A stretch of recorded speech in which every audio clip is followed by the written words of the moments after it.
Hello, my wonderful, beautiful friends. Welcome back to r/IDOWorkHereLady, where you'll hear stories about people who mistake employees as regular Joe Schmoes. Guys, in this episode, there's 4 stories. The first story, an employee gets fired for mistreating the owner. The second story, OP gets yelled at by a customer. The third, a Karen slaps OP in the face for stealing. And we'll finish off with a boss who doesn't recognize his own employee. Guys, I'm laughing because it's so ridiculous. Sit back, relax, because we're diving in. Oh, and hit that subscribe button for future stories. So, for backstory, I own a portfolio of 5 different businesses that have very little in common with each other. They're all service-based, and 3 of them are public-facing and in different areas of the state which I live. Given that the businesses all operate under separate names, provide separate services, and are located in separate offices and buildings, I tend to allow managers for each location to hire clerical staff without me meeting them first. This largely works out to everyone's benefit, as I don't have to drive several hours to approve a new receptionist, and it doesn't take any time away from my staff or the new hire. One of my businesses happens to be involved with medical testing and is the farthest away from my home at about 3 hours away, so I only make trips out there if I have to. Shortly before COVID hit, I drove out to the medical testing office to pick up some papers and to meet the new receptionist that had been hired a few days prior. I pulled up to the office around 5:45 p.m. and walked up to the check-in counter, where the new receptionist was sitting. Before I could say anything, let alone introduce myself, the new receptionist says, "We're about to close, so you need to come back later." I thought the new receptionist was joking, and I kind of chuckled and waited for her to laugh too. New receptionist said, "Are you a crackhead or something? I said we're closed." While I try to keep in mind that I don't know what's going on in someone's life to cause them to be in a bad mood, I also don't want the new receptionist or any of my staff to speak to anyone in that matter. This is the conversation between the new receptionist and I that followed. I said, "Do you speak to customers that way?" She replied, "Yeah, when you people come in late like you own the place." I replied, "I do." She responded, "You do what?" I told her that I own this place, and she scoffs. And then I show a badge that states that I'm the owner. I told her I'd like to see her in my office right now, and her eyes got very wide as she watched me swipe my badge, unlocking the door that leads from the lobby to the staff area. I passed the manager's office and told her to follow me to my office, which she did. The manager, the new receptionist, and I sat in my office and I explained the situation to the manager. I then explained to the new receptionist that our office gets people from all walks of life and in all types of situations, and I don't tolerate any of my staff speaking to people in such a manner when they're representing my business. I asked the manager to draft termination papers while I had the final check made out to new receptionist. When we settled all the formalities of firing NR, I handed her the check, which she grabbed out of my hand and tried to storm out of the building. However, by the time we finished, it was past 6 p.m., which is when the office closes and the front door automatically locks and requires an employee badge to unlock. As such, when the new receptionist tried to open the door, it was locked. And when she tried to swipe her badge, the little red light just blinked because her badge was no longer active. The manager ended up having to swipe her badge to let the receptionist out, to which the receptionist mumbled "thanks" and left. Yikes. Imagine getting hired and fired all in a couple of days, just by opening your mouth and saying something that ridiculous, guys. Bad day or no bad day, if you're in a professional environment such as a medical testing office, it might be best to never utter the phrase, "Are you a crackhead or something?" to anyone. I don't know, guys, that's just what I think. This happened to me in March of this year, just as the lockdown started and many stores had started having special shopping hours for elderly and high-risk customers. I worked at a grocery store on the overnight stock crew, and my shift ended at the same time the special hours started. I would frequently pick up items I needed at the end of my shift before heading home. On this particular morning, we had finally gotten a shipment of toilet paper and cleaning wipes in.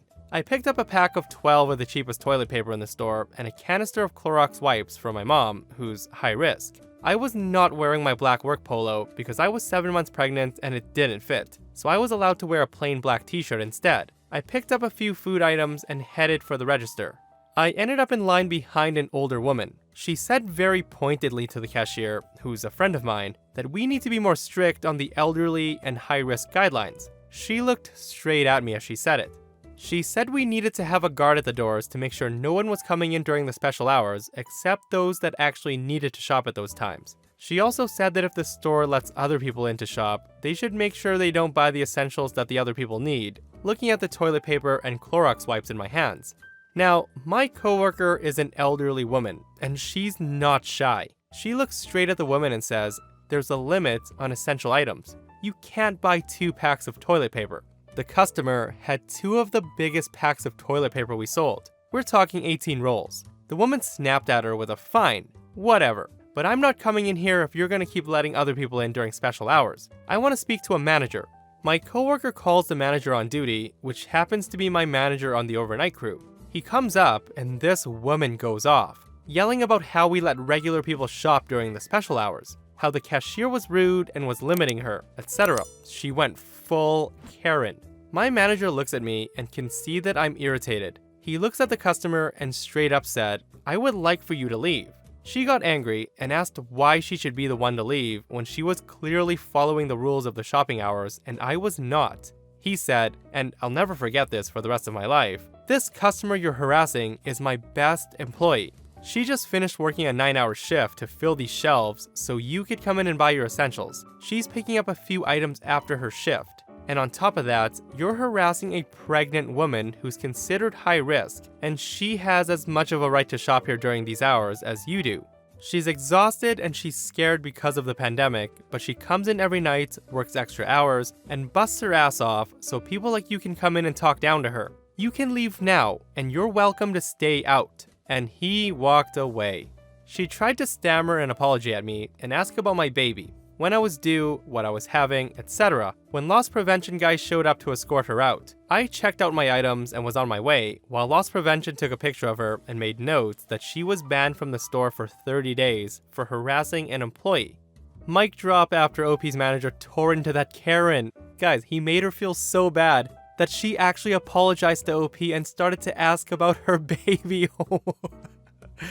Oh my goodness, holy crap.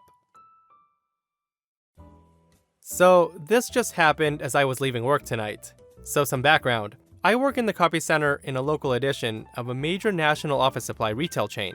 I don't have a car and normally either walk the mile home or try to get a ride with my coworker, as most have to go past my place to get home anyway, and I always ask and never assume.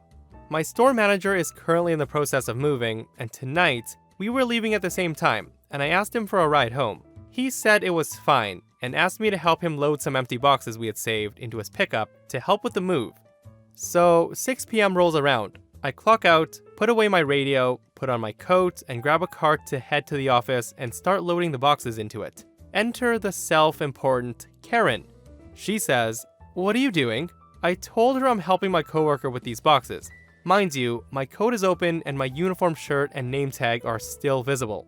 And she says, "That's stealing. You shouldn't be stealing boxes from another company."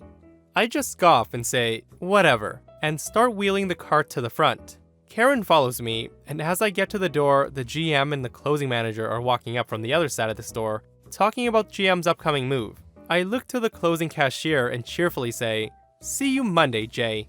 I start heading out the door, and Karen grabs me and starts screeching about me stealing from the store. I immediately look at her and snarl, "You have 5 seconds to get your hands off of me before I call the police." Then, she slaps me.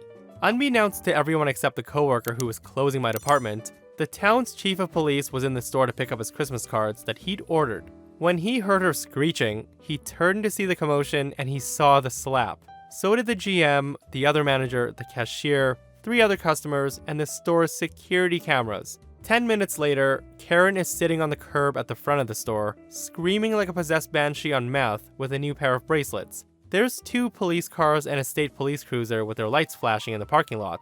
And the heroin that the chief found in her purse is also on the hood of his car. I'm giving the chief my info, and the GM's telling him to take my statement tomorrow when I'm back on the clock. This is one time where Karen really needed to control herself. Committing assault and accusing someone of theft while in possession of a Schedule 1 drug. Congratulations, Karen. You played yourself. Oh my goodness. This is my mother-in-law's story, not mine, but it's very I do work here lady worthy. My mother-in-law is a short, fat, busty woman in her 50s and works in security. Yes, she looks like a sweet, older lady, but she's tough and thorough, and will threaten to place you under arrest. Her lead supervisor is old, senile, and gets in his own way. Despite a high turnover rate due to not the best management skills, this has been her first job in 26 years after raising her son as a stay-at-home wife in extreme poverty. So, as this was told to me, it's not word for word, but a rough summary as to what happened. So Jane was wearing a yellow and red flower dress, running errands, and had to stop by security home office to do something. Not sure what, but she figured she was out and thought it was best to get whatever she needed out of the way. She goes and finds Bob, one of the primary supervisors that manage most operations. He greets Jane. They move further into the office and Brian comes up, sees Bob, then sees Jane. Brian tells Jane, Ma'am, you can't be in here. This office is closed." Bob speaks up and tells Brian, "No, it's alright, she's with me." And Brian's eyebrows wiggle and says, "Oh, she's with you, huh?" Everyone was confused. My mother-in-law and Bob then laugh. It was clear a while ago that Brian has never been all too observant despite working in security.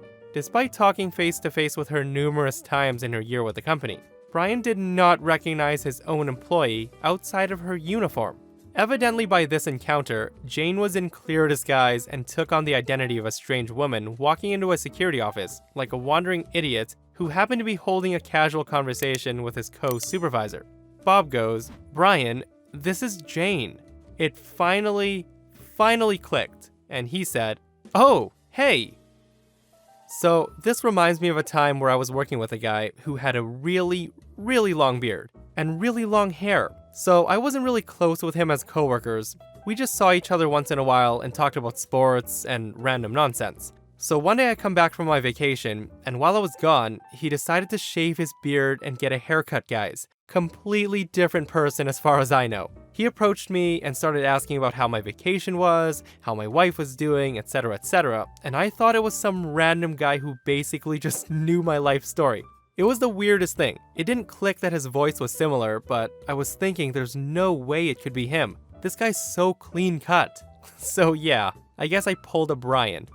And that, my friends, brings us to another end of our I Do Work Here Lady. Guys, if you enjoyed the stories, do hit that subscribe button. And if you missed the last episode I did, a Karen thinks she's more deserving of a video game console than some sick kids.